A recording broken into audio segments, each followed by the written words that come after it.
In this video, I bring you through the process of painting a country cottage in acrylics. For this I used a variety of brushes including flat and filbert and round acrylic brushes. I used several paper plates as palettes, and the actual paints that I used were brilliant red, medium yellow, cerulean blue, French ultramarine, titanium white, black, yellow ochre and burnt umber. Right, step 1. Apply a wash of undercolour. I'm going to start with the sky. So I got some of my cerulean blue, that's the lighter blue, and titanium white, mixed them well in together on a separate palette that, like you see here. And we're adding plenty of water because I want this just to be a wash. So it's nearly like watercolour at this stage. So I'm applying the paint in horizontal strokes using a flat medium-sized brush. And I work quite quickly here because I want to rub back into the paint using some kitchen towel like you see me doing here while the paint is still wet. This is to get rid of any paint brush marks. So with the sky I paint it right down over the mountains, and if the paint is light enough you should still be able to see the lines of your mountains. Right, next step, let's move forward to the sea. Now the sea is a kind of a bluey grey colour, so I start off by mixing a bit of grey. I get some titanium white, a teensy bit of black. Now you can see how powerful the black is, so I have to add more white to it. Plenty of water, because remember this is just applying thin layers at this stage. So I keep going until I'm happy with my grey, and then I add some cerulean blue, the lighter blue. So it ends up being a kind of a bluish grey colour of the lighter tone. Add plenty of water again. Remember this is just a wash. And using a flat brush, again the same brush, I use horizontal strokes again. And if you need to add more blue you can. Horizontal strokes in this section with the sea. Now it doesn't matter if you go over the middle chimney because that's a dark chimney anyway, so we can paint over it. But be careful at the roof and the chimney that's on the edge.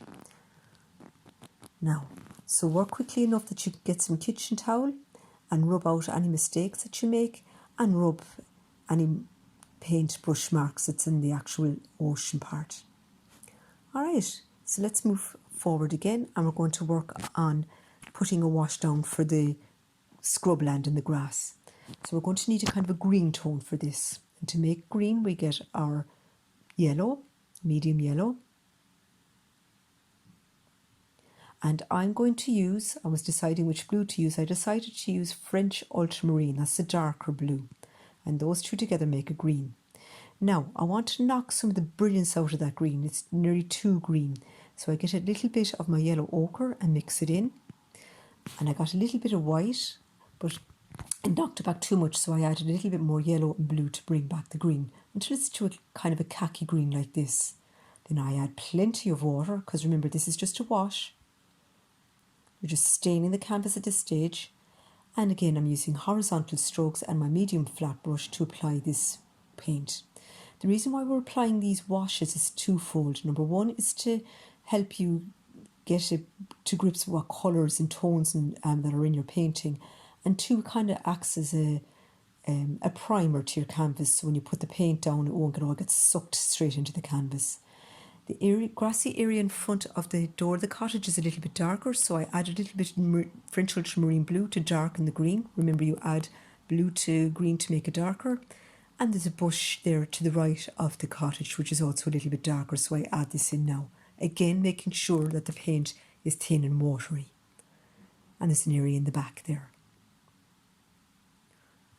Now, while the paint is still wet, I go over it with some kitchen towel to get rid of any paintbrush marks.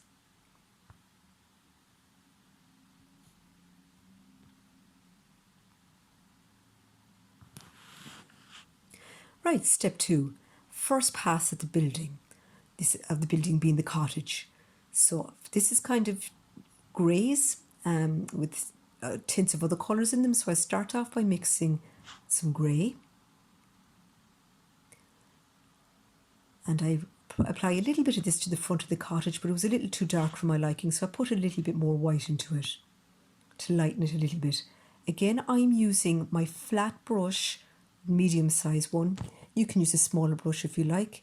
The flat brush is handy because it's good for doing edges, especially with doors and windows and going around the roof. It keeps it nice, crisp line. We might come back and change that later, but that's the first pass. You also notice that I'm not adding water to this part. I'm putting the paint on thick.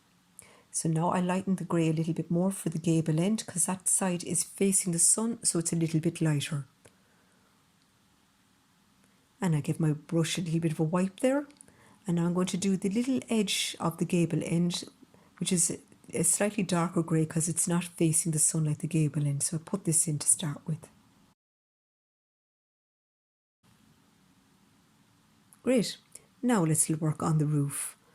I'm going to work on the first section of the roof on the left hand side, so I get some of my yellow ochre and my burnt umber. That's my two browns. I mix them well in together. And I test it first to see. I'm not quite happy that it's dark enough, so I get a little bit of French ultramarine blue, just a little bit, tiny bit, and add it to my brown to darken it. And now I test it again, and I'm happy with that. Again, I'm using my flat brush, and I'm using the edge of it, and I'm going in the direction of the thatch. Now I'm going to work on the middle section of the roof. So that's kind of nearly the colour of the yellow ochre already, but there is a green tinge to it. So I'm taking some of the green that I mixed earlier because it's still wet. If your green has gone dry, just mix some fresh green to add this in. And again, using the edge of the flat brush, I apply this in the direction of the thatch. This is the first pass. We will come back in and do more detail later.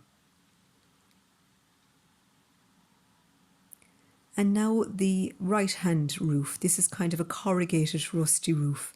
Now I'm sorry that my paint mixing is not exactly in view, but what I did is I got my brilliant red and added some titanium white to it because that corrugated roof is a bit faded. And I want to knock the brilliance out of the red, and to do that I'm using its complementary colour. That's the colour that's opposite on the colour wheel, and that's green when it comes to red. And I'm also going to add a teensy little bit of French ultramarine blue to make it a tiniest little bit purple. And then using the edge of my flat brush, I apply this in the direction of the corrugated roof. I will come back later and do more detail on this.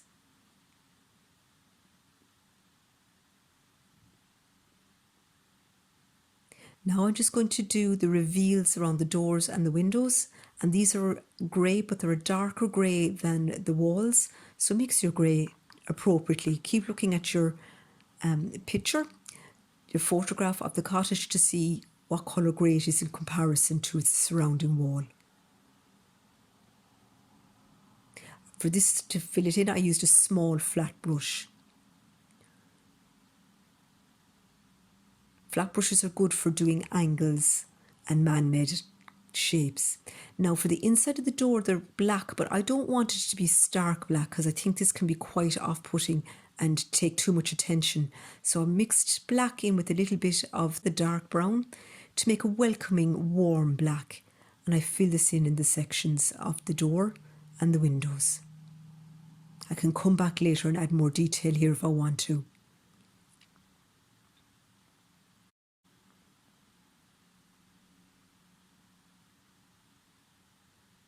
Now with my small brush, this is a small round brush, I'm coming to the right hand side here where there's a jumble of outbuildings and farm materials. I'm not going to try to pick out every single detail. I'm just filling in the grey tones, and the same for the wall on the left hand side. Now, in my painting, there's very little of the wall, but if you did your painting bigger, you will have to spend more time on putting the base grey onto these walls. Here I'm just filling in the black rock that's just behind the first thatch on the left hand side in the distance. So I just filled that in with a dark brown, which was black and brown mixed together.